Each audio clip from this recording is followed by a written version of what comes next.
So One Shot Gaming nga pala mga bossing, nagbabalik na naman. So ngayon tuturuan ko kayo ng mga tamang decision making, lalo kapag galing ka sa revival or galing ka sa pita. So since dito nag-rotate kami, dito pagpunta namin merong nagaganap dito, pinartidahan pa natin, tinutukan natin si Dudong, pineksusan natin kasama ang dogs. Tapos akala ko wala na, tapos doon meron palang nagbubugbugan, kaya sumali na tayo bilang isang pinakapogi dito. Naglapag ng medkit si Dudong, kaya pinektusan na din natin yan. Siyempre, kumbaga pogi tayo eh. Siyempre pag umentrance ng pogi, ganun talaga. So may arsenal dito, merong nagbukas, may nadaanan tayo dito, nagpapanggap na dagta. Sinampal-sampal natin to kasi mapagpanggap si kuya, pinektusan din natin. Tapos, pagkakuha natin ng maalamat na 117 dito, pumunta na agad tayo dito kasi may nag-smoke. So, pag-push natin, merong nagpapanggap dito na bato. Kaya sinakawid natin si Dudong, pinektusan natin ito. Tapos, sa goal tayo, biglang may bumubombe.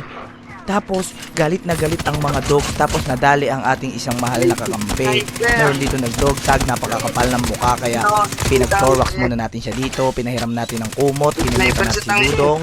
Tinuluyan na din natin yan. Pinektusan natin. Kasi gusto niya mag-dog tag kaso may poging nagbabantay. Tapos, nadali ang ating baby boy dito. Nag-push tayo. Nagulat ako kasi nagpapanggap siyang bato rito. Kasi looter to si kuya. Kaya tinutukan na natin. Pinektusan na rin natin to. Sinampal-sampal na rin natin si Dudong. Kasi looter. Diba? Looter si kuya. Kaya tutukayin niya na sana yung loot ng kakampi ko. Kaso tinukan niya yung bala natin. So akala natin wala na. May nagbabagbagan na naman doon. Sumali tayo dito bilang isang pogi. Pinektusan natin silang dalawa doon. Gaaway pa sila at ako rin naman ang papatay sa kanila parehas. After natin doon, nagpunta tayo dito sa nuclear kasi nandito daw yung mga siga. May nabangga pa tayo dito, binabaan natin, tinutukan natin, nag-rewind si Dudong. Pag shockwave natin, walang tinamaan. Kaya pinektusan natin ng malupit nating tutok. Diba? Nagpanggap pa siyang ano doon, yung gulong. Nagpanggap na gulong, nagpanggap na manibela, kaya sinampal natin siya doon. So nadogtag na naman ang kakampi natin dito. Syempre bilang pogi, meron dito na naka-vehicle. So naka-antip siya rito, kala niya makunat siya. Kala ko si Optimus Prime. Kaya yun, pinektusan na rin natin. Sabay pasok tayo dito. Kaso madadown tayo sa zone. Kitang-kita naman, di ba? So dito, tuturuan ko kayo kung ano bang mas maganda. Kung babalik ka ba sa loot mo or hindi. Una, tignan mo muna kung aabot ka or hindi. O makikita nyo dito, hindi talaga tayo aabot. So tignan mo na agad kung saan ang drop point or yung circle. Diba? Kita nyo, kain ng black market and then meron pang kalaban. So, pinilit ko talaga dito dahil akala ko aabot ako. Kaso, hindi talaga tayo umabot. So, ano ba ang magandang gawin kapag ganyan? Yan, tingnan nyo. Na-down tayo. So, ano ba ang magandang gawin kapag ganyan? Pwede kang bumalik pero risky. So, bakit ko sinabing risky? Tubig. And then, pwede ka pang merong makasabay doon na pumapasok din. So, lugi ka doon. Wala kang barel. Sila meron. O, kumbaga, 80% lang yung chance mong doon mapapatay. So 20% lang yung chance mong mabuhay doon. So hindi na tayo bumalik doon. So mas maganda.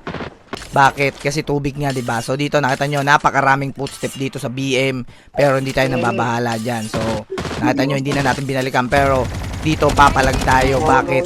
So pwede tayong mag-knockout play diyan. So ano yung knockout play na sinasabi ko? Dito papakita ko sa inyo kung ano yung knockout play na sinasabi ko. And then diyan yung makikita ko ano yung kahalagahan na sinasabi kong huwag kang gumitna, sumausaw ka lang. Dito tamang sausaw tayo, may nakadown doon. Pinitas pa natin yun, inagaw pa natin, sabay papap tayo ng smoke dito. Chumicempo lang tayo. And then dito may na-chempoan ako, walang buhay. Tignan nyo, akala ko rin maraming buhay to eh. Yung pala wala, kaya na-down pa natin yan. Yan yung sinasabi ko na chumempo lang kayo. And then, nata nyo, paldo-paldo na agad tayo dito. Double arsenal pa. So, make sure na hindi natin sasayangin yung chance natin dyan. So, nag-repo muna tayo. And then, pagbalik natin, meron na namang kalaban dito. Kanina tayo yung tumatakbo, ngayon sila na yung tumatakbo, di ba? Kasi isipin mo, kung bumalik ka ron, risky talaga. So, hindi ka naman mamamatay sa zone. Kaso, pwede kang ron, masabayan ng kalaban ng mga nag-dogtag or pumapasok din sa zone. So, sabi ko nga sa'yo, 20% lang yung chance ang mabuhay ka ron. 80% mamamatay ka. So, hindi na tayo bumalik, di ba? So dito, pagkakuha natin ng loadout ulit, tayo ay nagbabalagbag na rito. Ito na ang ating exposure. So dito, nag-push na tayo. Kanina, wala tayong gamit. Ngayon, paldo-paldo na. Kanina, sinwerte lang kayo kasi nadali ako sa zone ngayon. Kayo naman ang aking bubugbugin. So down 1 tayo dito. Meron pang nakaboard doon sa left side natin. And then make sure Nakita nyo naman yung positioning ng kakampi natin. So ikaw yung mas marunong sa inyo, ikaw yung mag-adjust, ikaw yung bumakap. So dito may bagong baba, bumakap tayo sa kakampi natin dito, pinektusan agad natin yung isa rito, pumasok tayo isang dudong dito, nakipagtutukan na lusaw siya ron, nagpanggap siyang talabaron, pinektusan natin sila pareha, sabay backslide tayo dito, backslide ulit dito, sabay tutok tayo doon. So backslide ulit, kaso hindi pala, mapagpanggap lang tayo. So after natin madali mga BS doon, bumalik na naman tayo dito kasi matigas ang mukha natin. Hindi nyo, nag-goal tayo, may nag-glide. Di ba may nag-glide sa harap? Binabaan na agad natin si Dudong, naglapag ng trap pero mauna pa siya nawala sa trap niya. Tapos pagkabdali natin doon, nagpapapulit tayo ng smoke dito, sabay flank tayo doon. Kala na kalaban, cheater tayo dito. Tignan nyo, nahuhulaan ko kung nasan yung kalaban. Yung isa rito nagpapanggap na loot box, sinampal-sampal agad natin. Diba, down 3 na sila doon. So pag push na naman natin dito, meron na namang mga gustong magpakilala. Sabi ko nga sa inyo, kapag pogi ka, maging confident ka. Yung isa rito, nagpapanggap na damo, sinampal agad natin, sabay flick siya tayo dito. Kaso binigay muna natin sa kampi natin yung kill. Syempre, 22 kill na tayo eh. Babigyan naman natin ng opportunity ang ating mga mahal na kakampi. So may nakaboard na naman dito, sabay push tayo dito, may nag-shockwave doon. Pag board out natin, sabay tutok dito, nalusaw si Dudong doon, hindi siya tumagal. So last guy pala ng mga BS. So pinabalik na natin sila sa lobby doon, nag-board in ulit tayo dito, sabay board out ulit, sabay tutok dito, sabay flick shot. Pinutukan natin si Dudong, gusto niyan dalihin ng ating mahal na kakampi, kaso nag-forward siya. So nag-push ulit tayo dito, meron na naman nagpapanggap na nasiwang ng bato rito, sinampal-sampal natin, sabay pop-up tayo ng smoke dito, sabay glide, bilang isa sa pinaka-pogi dito sa Code M, tinutukan natin si Dudong. Kala niya, ano siya, bumalik pa siya sa nakaraan dito, kaya mas lalo siya nasaktan, kinain niya yung bala ng Jack 12 natin, push ulit tayo dito, bilang isang pogi. Syempre, meron na naman dito nagpapanggap na lumot, kaya pinektusan natin. So, 3 times na naman kami dito. Ano ba ang ating gagawin kapag ganyan? Siyempre, wala na yan.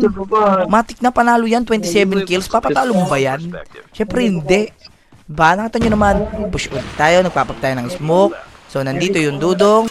Pagka-slide natin, sinutukan natin, nalusaw siya ron, parang gelatin. Napaka-basic mag-code M. Huwag ka lang ma-stress. Diba? Huwag ka ma-stress sa mga kalabang palumpalo. Sabayan mo lang sila. Kaya ako natapos ko itong video na to. Make sure na mag-follow, mag-react, mag-share, and then, kung sa TikTok mo naman to napanood, mag-follow ka na everyday time may live. So, yun lang. Kita-kits tayo sa susunod na video. Bye-bye!